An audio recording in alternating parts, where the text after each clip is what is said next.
All right, so I want to play a quick game with you before we actually put up the title of the message, because the title of the message is a little bit of a giveaway. So I want to play a quick game with you. It's a Bible guessing game. Okay, it's a Bible guessing game. You're not going to be graded on this, but hopefully you'll be able to give an answer to a series of clues that I'm about to give you to see how soon you can identify which book we are going to be in for the next 3 weeks. We're going to do a survey of a book in the Bible for the next 3 weeks, and I just thought it might be fun to see if we could guess which one it was as we begin. So you ready to go? Here we go. This book has 9,921 words in it. 9,921 words. That really narrows it down, doesn't it? So I think you can throw out little letters like Philemon right out of the gate. You'll be good on that one, or, really small books. It contains 915 verses. So that helps a little bit, right? 915 verses. But you're probably still thinking, don't know. It's found in the Old Testament, so that's going to eliminate 1/3 of all of your choices. So you're down to 39 choices. That should help quite a bit, right? Still pretty hard so far. It's part of a group of books called the Wisdom Books. So if you know how your Bible is broken into pieces, you'll know what the Wisdom Books are. It contains 31 chapters. So hopefully you've guessed it by now, but I'm going to give you one final clue. Don't blurt it out, otherwise you'll be sent to the principal's office. One final clue, and if you don't get it by now, I am going to send all of you back to Remedial Bible School. It was written by Solomon, and it is just before the book of Ecclesiastes. So what is it, church? Anybody know? Proverbs. Very good. So we are going to spend the next 3 weeks together doing a survey of the book of Proverbs. The book of Proverbs is sort of a stoic book that has wise sayings, that emphasizes the importance about fearing God, loving wisdom, loving knowledge, those kinds of things. And so we're going to spend the next 3 weeks together talking about how we are going to choose the way of wisdom, or choose the ways of wisdom even. This morning our key verse is going to be Proverbs chapter 1, verse 7. It'll be on your screen here in just a moment. And this is how it reads. The fear of the Lord is the beginning of knowledge, but fools despise wisdom and instruction.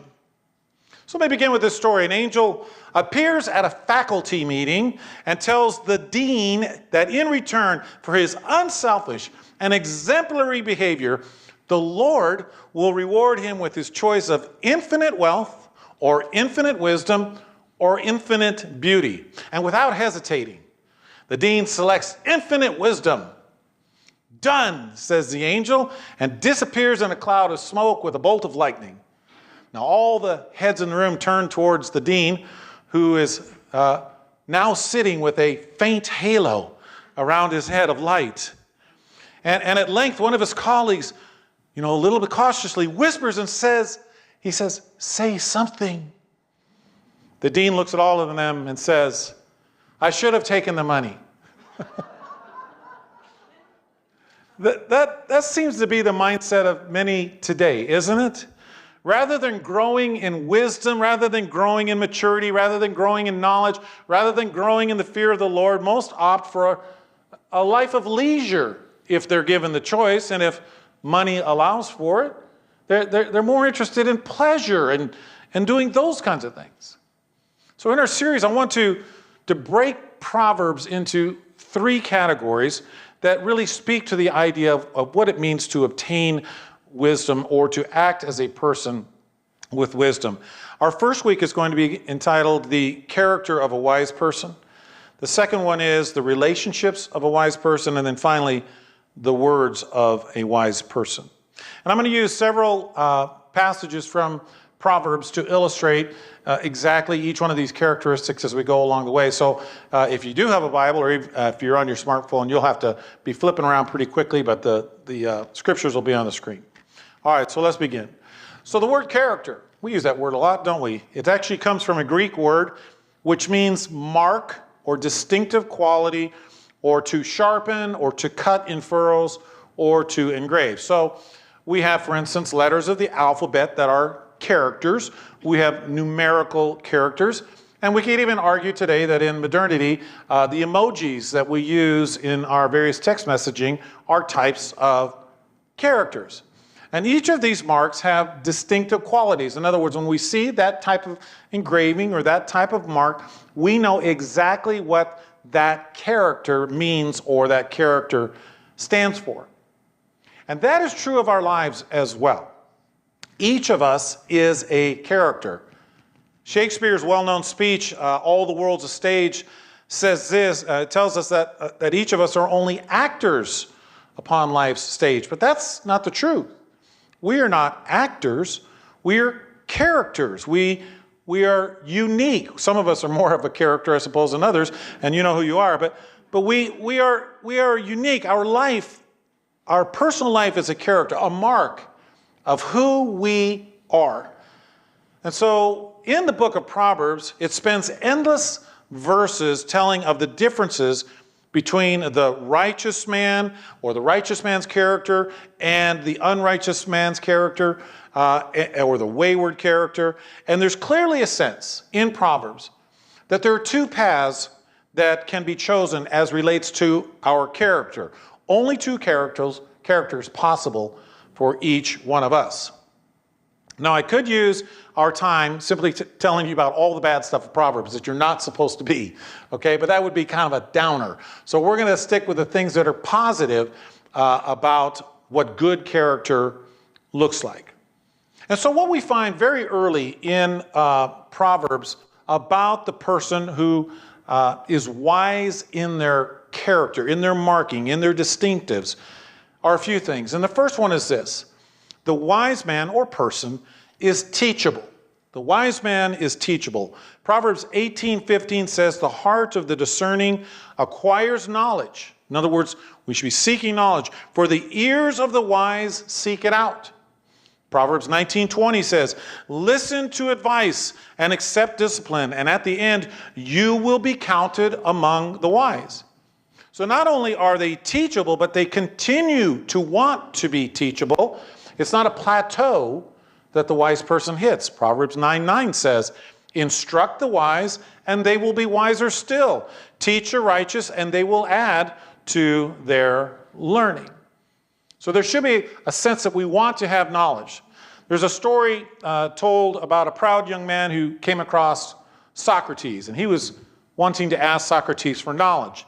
And he walked up to the philosopher and said, oh, great Socrates, I come to you for knowledge. Socrates recognized the man as being a bit pompous, and so he decided that he would lead the man through the streets of the city to the sea, and then they walked out into the sea, chest deep into the water. And then Socrates asked him, he says, what do you want? Knowledge, oh wise Socrates, said the young man with a smile. Socrates put his strong hands on the man's shoulders and pushed him under the water. 30 seconds later, Socrates let him up. He says, what do you want? He asked. The young man sputtered, oh, great, wise Socrates. Socrates crunched him under the water again. 30 seconds passed. 35 seconds passed. 40 seconds passed. Socrates finally let him back up out of the water. He was gasping now. What do you want, young man? Between his heavy breathing and his wheezing, he says, knowledge, oh wise and wonderful. And before he could even finish his sentence, Socrates jams him under the water again. This time 45 seconds, 50 seconds pass, finally brings him up out of the water. He says, what do you want? And the young man said, air, I want air. And really the lesson in that is that when you or I want knowledge, just as much as we want our air to breathe, then that's the beginning of wisdom. That's what a person of character is like. The man is teachable and wants to know more. Okay, what is another characteristic of the wise or righteous man? The wise man is righteous, so he fears the Lord. He does what is right. Proverbs 1:7 says, our key verse, the fear of the Lord is the beginning of knowledge, but fools despise wisdom and instruction. You ever met a fool who despises wisdom or instruction? Hopefully it's not somebody you're sitting next to. He hates what is false as well. Proverbs 13:5 says, the righteous hate what is false. He shuns evil. Proverbs 3:7. Do not be wise in your own eyes. Fear the Lord and shun evil. He does what is right. Proverbs 2:20. Thus you will walk in the ways of the good and keep to the paths of the righteous. He speaks the truth. Proverbs 22:20 and 21.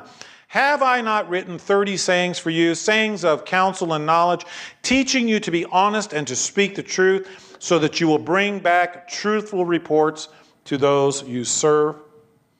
Fearing God, hating what is false, shunning what is evil, doing what is right, speaking the truth. This is what the righteousness of a wise man, a wise character, looks like.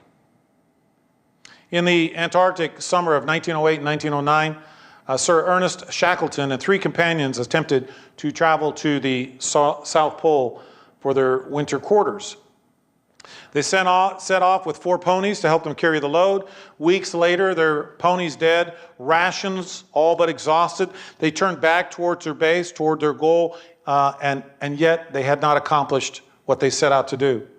Altogether, they trekked 127 days, and on the return journey, as Shackleton records in his memoir, The Heart of the Antarctic, he says the time was spent talking about food. Elaborate feasts, gourmet delights, sumptuous menus, as they staggered along, suffering from dysentery, not knowing whether they would survive. Every waking hour was occupied with thoughts of eating. You know, Jesus was no stranger to that kind of hunger.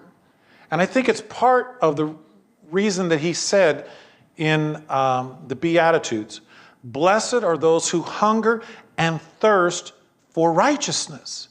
That kind of longing, seeing it as a feast, seeing it as a gourmet thing to have, righteousness. It seems reasonable for us to question ourselves as to how hungry and how thirsty we are for righteousness.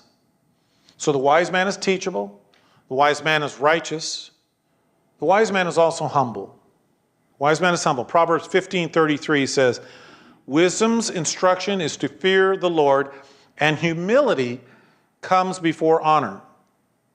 So what does it mean to be humble in the context of this particular verse? The word humble is a Hebrew word, and it's anavah, A-N-A-V-A-H, and it means to, essentially, to respond. But to respond to what? And in this case, it means to respond to God and others in the sense of responsibility and accountability. That our humility is shown through our sense of responsibility and through our accountability. When we are responsible and accountable, then we will achieve honor from both God and fellow man. There's another story that is told about Abraham Lincoln. Lincoln once got caught up in a situation where he wanted to please a politician, so he issued a command to transfer certain regiments. When the Secretary of War, Edwin Stanton, received the order, he refused to carry it out. He said that the president was a fool. Lincoln was told what Stanton said, and he replied, if Stanton said I'm a fool, then I must be, for he is nearly always right. I'll see for myself.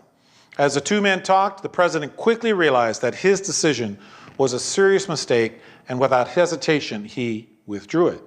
He was responsible, and he was accountable, and through that humility, he gained favor with others. It was in his character. We are not well served if we dig in our heels and fail to gain wisdom that is found in humility. So the wise man is teachable. Are you teachable? The wise man is righteous in all of the things that we talked about. The wise man is humble, has a sense of accountability and responsibility toward God and others. The wise man is also self-controlled. How is a wise man self-controlled? In his temperament, to begin with. He has a calm spirit. Proverbs 17:27 says, the one who has knowledge uses words with restraint, and whoever has understanding is even-tempered. He is slow to become angry. Proverbs 29:8 says, mockers stir up a city, but the wise turn away anger. So the wise man in his self-control is one who is temperate, has a calm spirit, and he's self-controlled in his actions as well. He's cautious. Proverbs 19:2 says, "Desire without knowledge is not good. How much more will hasty feet miss the way?" So the wise man is cautious. He thinks before he acts. Proverbs 13:16, all who are prudent act with knowledge, but fools expose their folly. He thinks before he speaks. Proverbs 12:23, the prudent keep their knowledge to themselves, but a fool's heart blurts out folly. So what does it mean for us, or how do we define the areas that we should be the most self-controlled in as relates to what Proverbs has to say? And there are really 4 areas in the book of Proverbs related to self-control, 4 general areas that we could say the writer is talking about. The first one is uncontrolled lust. In a couple of weeks, we'll look at where it talks about adultery, and it talks about the wayward woman or the wayward husband, all these different kinds of things. So one is uncontrolled lust. One is uncontrolled spending. Just spends all he has. Doesn't store up. Doesn't plan for the future. Another one is uncontrolled drinking or uncontrolled consumption of anything that impairs one's judgment. And the final one is uncontrolled anger. That is a serious issue for us as relates to being self-controlled. So as we go through our study, we'll touch on all 4 of those a little bit more. So the wise man is teachable. The wise man is righteous. We talked about that. The wise man is humble. The wise man is self-controlled. It all sounds very stoic, doesn't it? But also true. And then finally this. The wise man is forgiving and not vindictive. What does that mean? It means that the wise man is patient. Proverbs 19:11 says, a person's wisdom yields patience. It is to one's glory to overlook an offense. He's concerned about peace and goodwill as relates to forgiving and vindictiveness. Proverbs 14:9 says, fools mock at making amends for sin, but goodwill is found among the upright. He forgives those who wrong him. Proverbs 10:12, hate stirs up conflict, but love covers over all wrongs. He's not vindictive. Proverbs 24:29, do not say, I'll do to them as they have done to me. I'll pay them back for what they did. Don't say that. Don't be vindictive if you want to be a wise man that is forgiving. Recently, we had a discussion in our Tuesday morning Bible study group. Matter of fact, it was last Tuesday, I believe. And it really revolved around the desire that we have as a sense of justice, right? So we want to have a sense of justice, and sometimes how that justice is manifested in vengeance, okay? And the scene was Jesus' crucifixion, okay? So the people had already shouted to crucify Jesus. The guards were mocking Jesus while he was on the cross and dividing his clothes. One of the thieves mocked him. The people mocked him.